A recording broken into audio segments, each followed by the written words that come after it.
Bonjour et bienvenue dans Femmes de sport, la seule émission omnisport consacrée à tous les sports féminins. D'ailleurs, au programme aujourd'hui, j'allais le dire, au programme aujourd'hui du judo et plein de sports à découvrir. Parce que c'est toujours un dilemme de choisir son sport quand on veut se lancer dans une activité physique. D'ailleurs, je suis même sûre qu'on vous donnera envie avec Rosine Depucio, la vice-présidente de la Fédération de cyclotourisme. Envie de pratiquer le cyclotourisme et à côté de Roselyne Gévrise-Eman. Bonjour. Bonjour. Vous êtes triple championne du monde de judo, un palmarès énorme. 4 fois aussi championne d'Europe. Alors, moi, ma première question, c'est, vous pratiquez du judo, et c'est la question macho du jour. Le judo, un sport de femme? Oui, on sait qu'il est macho, lui. Bien sûr que oui, le judo est un sport de femme. Je vous invite à venir d'ailleurs au bord des tatamis, vous verrez qu'il y a plein de pratiquantes féminines. D'ailleurs, vous avez débuté, je crois, le judo vers l'âge de 13 ans.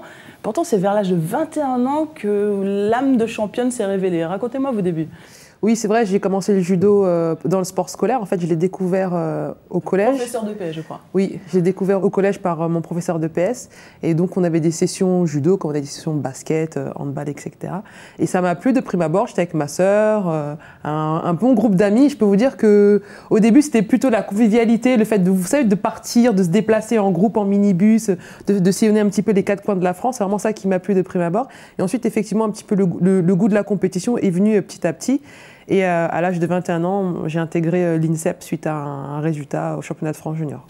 Alors, vos parents, ils ont suivi votre carrière quand vous êtes investie toute jeune dans ce sport facilement ou ils ont essayé de vous décourager? Non, vous savez, moi je suis issue d'une grande famille, on est 6 frères et sœurs, et nos parents nous ont toujours suivis dans tout ce qu'on a pu faire comme activité sportive ou culturelle. Le principal pour eux, c'était d'aller jusqu'au bout. Et effectivement, moi, ils ont effectivement suivi ma carrière sportive, alors de près et de loin. Des fois, vous savez, ils n'aiment pas trop s'immiscer, mais effectivement, ils ont participé, ils étaient toujours là dans les bons comme dans les mauvais moments. Donc, à la fin de votre carrière, je pense que vous pourriez pratiquer du cyclotourisme, parce que le cyclotourisme, je crois que ça peut se pratiquer en famille. Mais expliquez-nous ce que c'est le cyclotourisme, en fait. Bien, le cyclotourisme, c'est tout d'abord une activité de plein air.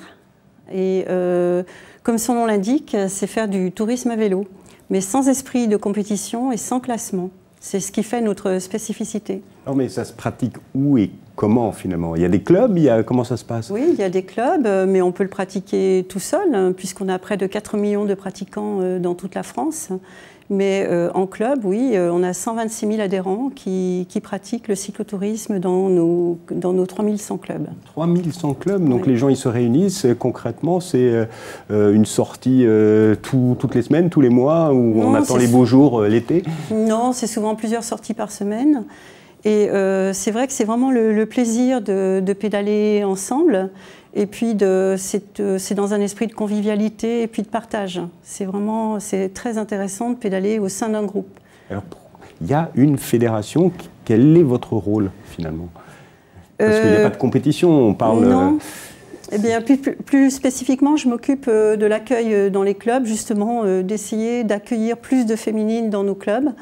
Et puis aussi, on gère une grande manifestation dont on parlera peut-être tout à l'heure, qui se déroulera à Strasbourg en 2016. Voilà, pour l'instant, on va aller voir le rendez-vous incontournable de l'émission. C'est le moment où vous allez faire un combat face à Gévrise. Non, évidemment, je rigole.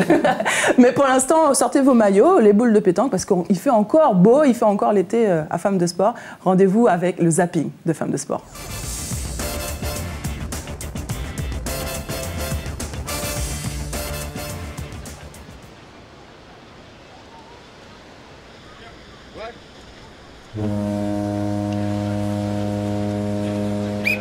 Au premier abord, l'image pourrait surprendre. Oui, il n'y avait que des filles dimanche matin aux abords du Gymnase Gann de Saint-Julien-les-Villas. 262 pour être précis. Depuis 2009 en effet, Marc Moreau s'est mis en tête d'organiser la course des copines, une compétition dédiée aux athlètes féminines qui prend chaque année de l'ampleur. J'ai essayé le sauvetage et du coup ça m'a plu donc j'ai continué. On a une partie sportive qui est beaucoup plus tractage de mannequins, aller rechercher les mannequins, des palmes, de la bouée de tube. Et après on a une partie qui est un peu plus opérationnelle où là on va faire tout ce qui est gestes de sauvetage et sur les mannequins. Avec la championne de France, elle est là, 2h37.02 pour Aline Camboulive, 2h37.02, Aline, championne de France.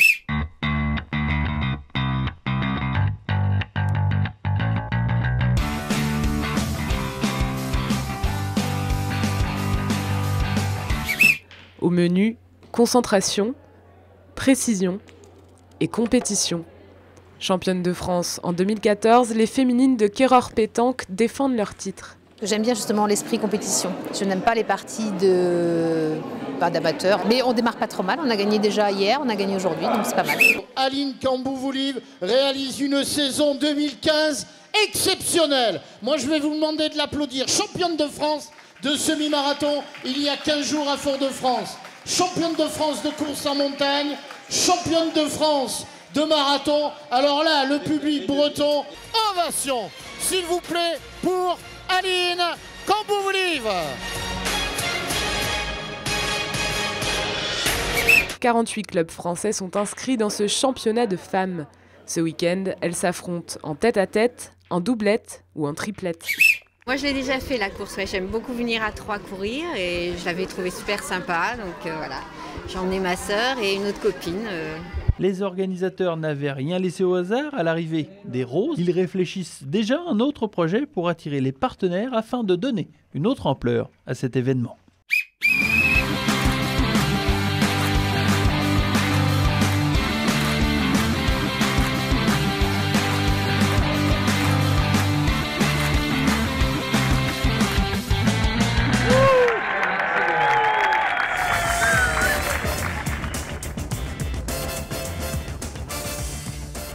Gévrise, une réaction. Surf, vous avez déjà pratiqué?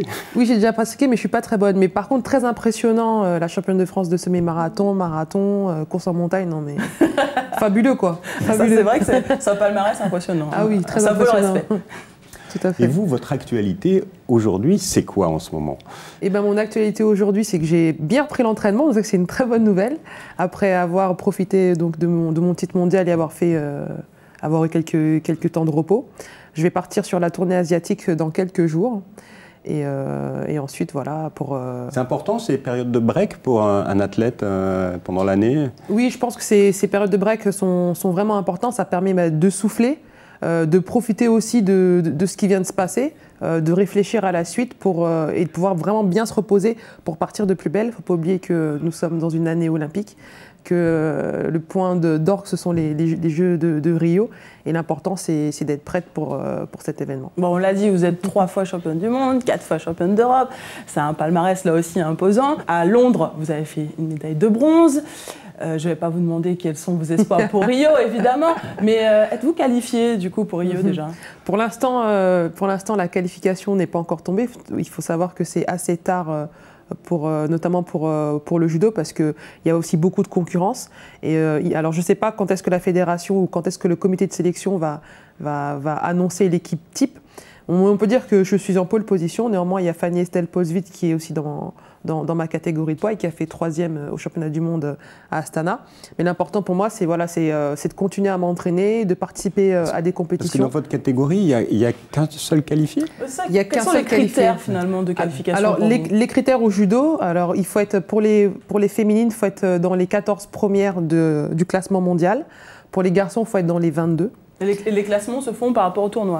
Donc c'est pas pareil entre les hommes et les femmes. Voilà, les classements se font par rapport au tournoi. Et voilà, l'objectif c'est vraiment de rentrer dans cette fameuse ranking list. Et effectivement, en judo, il n'y a qu'un participant par catégorie de poids. C'est dégueulasse quelque part, parce que vous étiez toutes les deux sur un podium, et pour les Jeux... Voilà, et pour les Jeux, il n'y en aura qu'une seule. Voilà, il faut changer les choses. Il faut changer les choses. Quand on a de bonnes sportives en France, il faut pouvoir les qualifier toutes à Rio. Voilà, c'était mon coup de gueule. Alors, le judo, 600 000 licenciés, 26% de femmes seulement. Il y a encore des efforts à faire pour encourager la pratique féminine, hein, j'imagine. Oui, effectivement, il y a encore des efforts. Il faut savoir que le chiffre du ministère, c'est d'arriver à 30% de pratique féminine dans toutes. C'est à peu près une moyenne nationale. 30%. C'est à peu près la moyenne nationale, mais il faut encore, moi, je pense qu'il faut encore faire des efforts dans ce sens-là. Au judo, mais aussi dans d'autres disciplines sportives. Comme au cyclotourisme d'ailleurs, voilà. C'est ça. Vous, votre taux de participante, c'est quoi? C'est 26? De licenciés, c'est 20%. 20%? Oui. Ah, il faut... Vous êtes au-dessus encore au judo.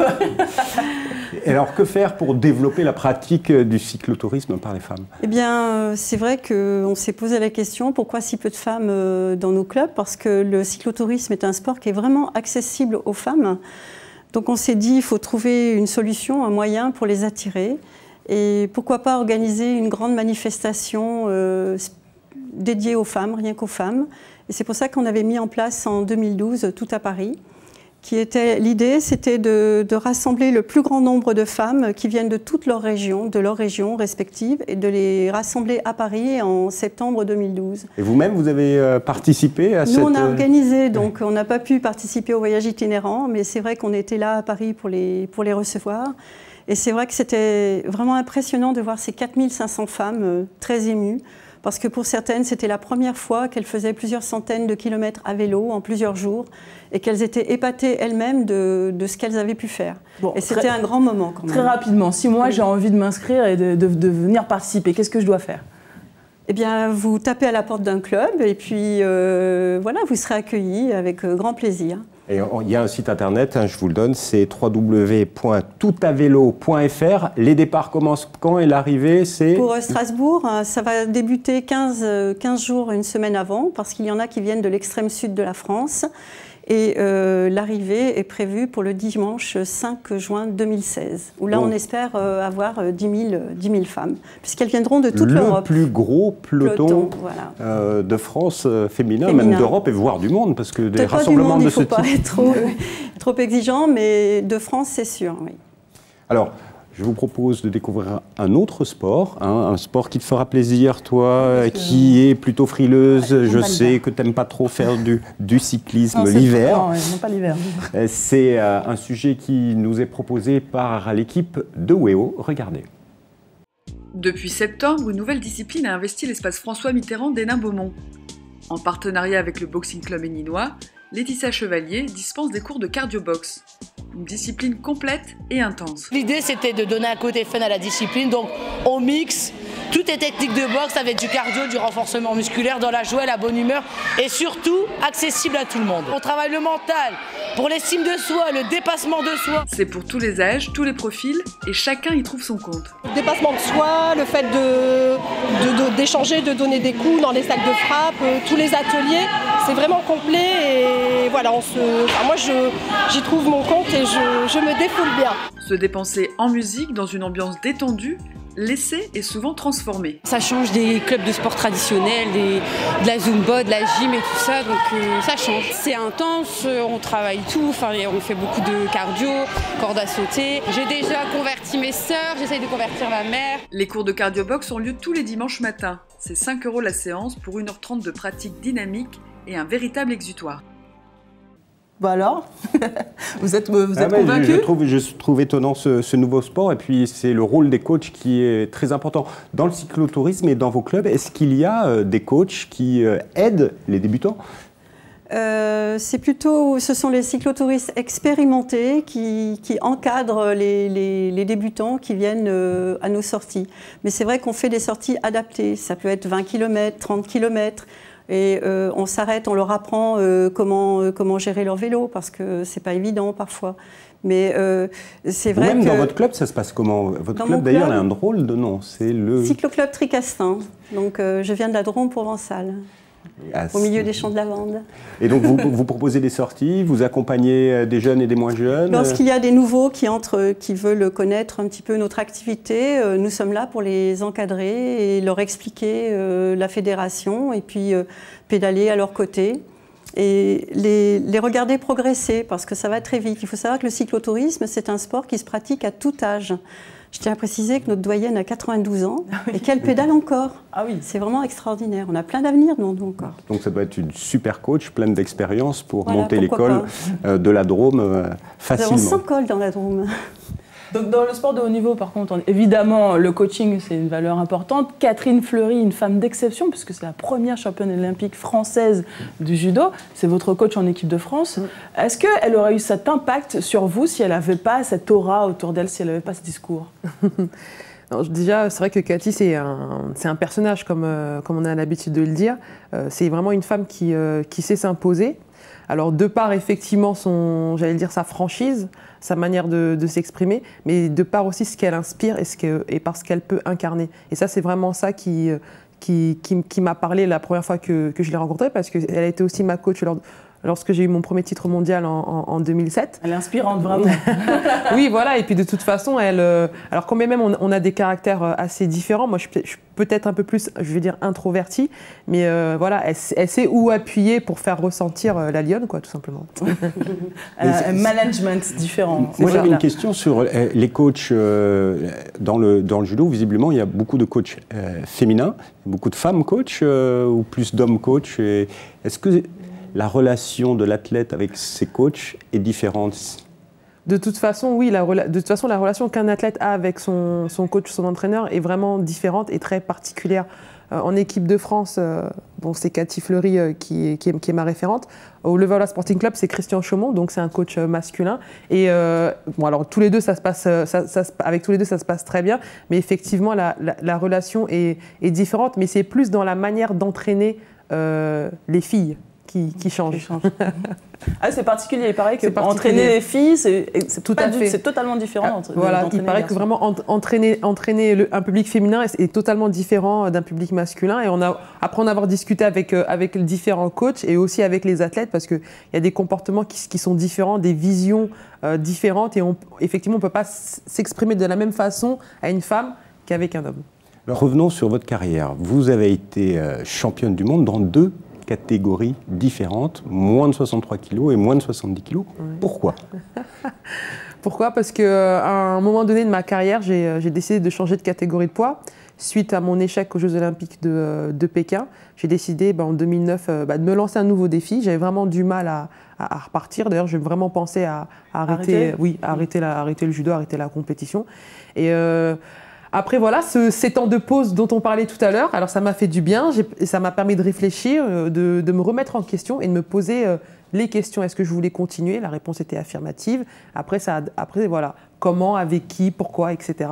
J'ai décidé de changer de catégorie de poids et avec mon entraîneur Christian Chaumont à Levallois et ma coach de l'époque qui était Martine Dupont, ils m'ont accompagnée dans ce nouveau défi. Donc justement, c'est un sacré défi puisque apparemment, rares sont ceux et celles qui réussissent en descendant de catégorie de poids. Pourtant, on a l'impression que vous êtes plus léger, plus facile, peut-être plus rapide. Pourquoi c'est si difficile de réussir? C'est tout simplement difficile parce que la première chose, c'est qu'il y a des régimes. Déjà, le régime alimentaire, voilà, c'est compliqué. Donc il y a le régime alimentaire, j'ai dû me mettre à la diète, tout simplement, perdre entre 5 et 7 kilos. Et c'était du muscle, donc voilà, il y avait tout un protocole qui a été fait par rapport à ça et les choses devaient être faites de manière professionnelle. Pour moi, il était hors de question de perdre 7 kilos en une semaine, c'était pas possible. Et c'est un programme qui est fait sur le long terme et faut aussi penser à la santé parce que déjà que les régimes en temps normal pour tout le monde, c'est pas bon. Pour un sportif de haut niveau, alors s'il le fait en plus vous le faites de manière bien drastique. Voilà, on ne va pas rappeler comment vous le faites parce que c'est pas forcément bon pour la santé. Donc, mais effectivement, il y a des périodes à respecter et il faut faire les choses correctement. Donc on le disait, le sport de haut niveau, c'est... Le cyclotourisme, ça permet de maigrir, de perdre des kilos, c'est bon pour la santé? Oui, c'est très bon pour la santé, le vélo. Et c'est vrai que c'est un moyen excellent pour faire la chasse à la cellulite, puisqu'on fait travailler les muscles profonds. Donc il y a une chance, c'est bien, au cyclotourisme, vous êtes plusieurs, donc vous arrivez à vous motiver. Et d'ailleurs, à Nantes aussi, certaines femmes ont trouvé l'astuce pour faire du sport. Donc c'est un sujet de Télé Nantes. Course, exercice et cardio, ce soir la séance est intensive.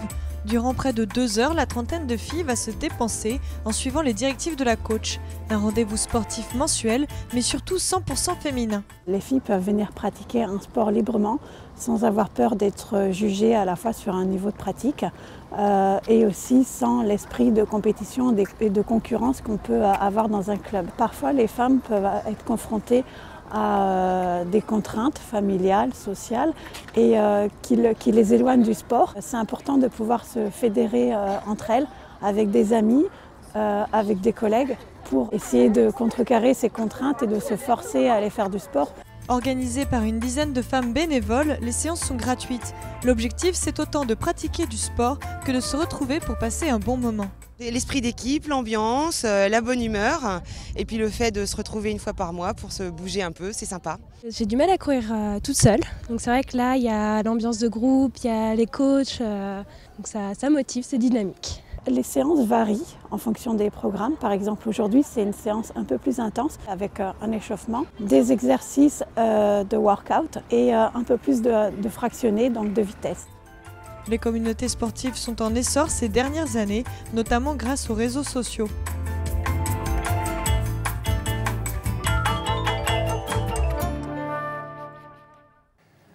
Alors voilà une façon intéressante de pratiquer le sport à plusieurs. Pour pratiquer à plusieurs le cyclotourisme, pour avoir plein d'informations, il y a un site en particulier. Oui, vous avez le site Vélo en France. Si vous le consultez, vous pouvez télécharger près de 3000 gratuitement sur votre GPS, près de 3000 circuits, soit véloroute, soit VTT. Et c'est vrai que le site en ce moment est en rénovation. Il sera tout beau, tout propre, tout voilà, nouveau le 5 décembre prochain. Voilà. Et on y trouvera plein d'informations sur le cyclisme, mais également le tourisme. Voilà, également le tourisme, c'est-à-dire que vous aurez des bonnes adresses pour retrouver des hébergements ou des restaurants sur votre circuit, ainsi que tous les sites touristiques intéressants à visiter. Bon, vous, Gévrise, je sais que vous consacrez du temps à deux choses qui sont importantes pour vous. La première, c'est le jardin des enfants, les enfants du jardin. Les enfants du jardin. Oui, c'est l'association Les Enfants du Jardin, qui est une association d'entraide qui accueille les familles et qui ont des parents ou des enfants qui sont atteints de maladies du métabolisme. En fait, ces enfants ont un régime alimentaire très strict. Et avec les membres de l'association, en fait, on organise des week-ends régionaux une fois par an, mais aussi des sorties culturelles, des sorties sportives. D'ailleurs, ils ont eu la chance de pouvoir aller à Londres, aux Jeux Olympiques de Londres, et de venir au Club France en 2012. Qu'est-ce qui vous a poussé à vous investir dans cette vie associative? Alors, c'est vrai que mon petit frère est atteint d'une des maladies du métabolisme. Lui, il est atteint de la leucinose. Il a du mal à assimiler la protéine. Et en fait, avec mes parents, lorsque mon petit frère est né, c'est vrai qu'on était confrontés à cette maladie. Et ils ont décidé d'être membres de cette association. Et ça nous a vraiment permis de comprendre ce qui se passait. Et c'est vrai que d'appartenir à un groupe, c'est comme ça apporte un soutien aux familles. Et moi, après, voilà, j'ai décidé, c'était vraiment naturel, j'ai décidé de promouvoir un petit peu cette association. D'utiliser votre notoriété d'utiliser, pour en parler. Voilà, un petit peu ma notoriété pour pouvoir en parler, pour pouvoir organiser des manifestations et tout simplement pour redonner aussi du sourire aux enfants, quoi. Et comme vous êtes très généreuse, il y a une deuxième chose en humanitaire à Rio, c'est ça? Oui, en vue des Jeux de Rio, je me suis avec Laurent Dauphès qui travaille au service communication du Levallois Sporting Club. Il a eu cette idée de pouvoir monter un projet humanitaire et moi j'ai dit bien sûr, il n'y a pas que le sport, faut aussi si on peut profiter d'aller à Rio pour aussi mettre en place des actions pérennes.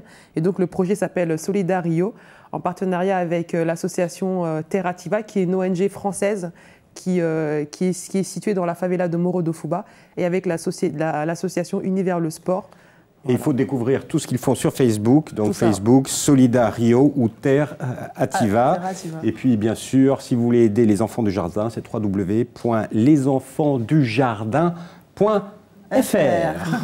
Merci mesdames, c'est un plaisir de vous avoir et de découvrir toutes vos activités et votre générosité. Et puis j'espère vous suivre et vous à Rio. Merci. À bientôt. Maintenant, c'est l'heure de l'agenda avec Florian.